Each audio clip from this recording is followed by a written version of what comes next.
L'État est en train de vous préparer un racket de malade dès 2026. Vous n'êtes absolument pas prêts et je vous explique ça de suite. Première dinguerie, l'État a décidé de revaloriser l'intégralité des taxes foncières.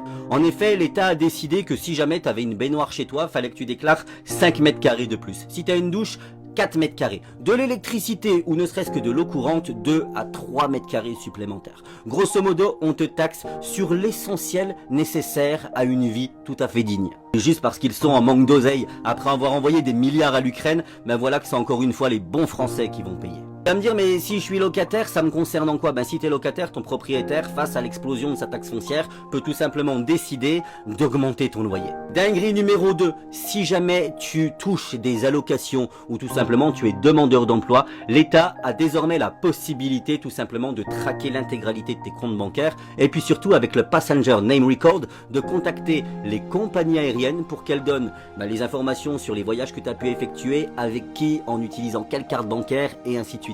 C'est une vraie dinguerie absolue et ça a un objectif simple, faire en sorte qu'il y ait un maximum de radiation et un maximum de fins de droit, tout simplement pour économiser de l'oseille sur les plus pauvres. Dinguerie numéro 3, si jamais tu as une voiture, et bien tout simplement tu es concerné par ce qui va suivre, à savoir le contrôle automatique des contrôles techniques.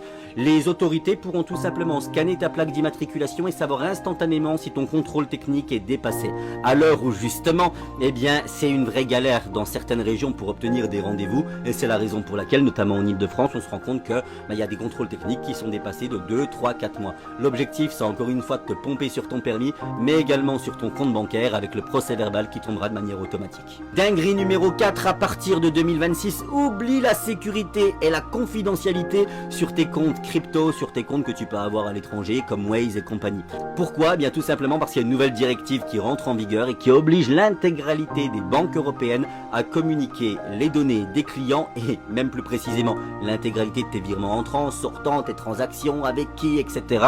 directement aux autorités françaises. Et encore une fois, s'ils font ça, c'est pas par bienveillance. L'équipe, il va falloir qu'on se réveille très rapidement. Ce qui se passe, c'est tout simplement une dérive autoritaire qui débouche sur un racket organisé des Français. Et s'ils le testent, c'est pas pour rien. C'est parce que dès la crise sanitaire, eh bien, ils ont testé votre docilité pour voir à quel point vous pouviez vous plier et vous soumettre. Et force est de constater que leur test grandeur nature a fonctionné et que désormais ils sont en roue libre. Et si mon contenu t'a plu, n'hésite pas à t'abonner et surtout à partager cette vidéo un maximum pour réveiller les quelques endormis qui refusent encore de s'organiser, de se mettre en pied de marche pour faire en sorte justement de se faire respecter et qu'on arrête aujourd'hui de nous racketter.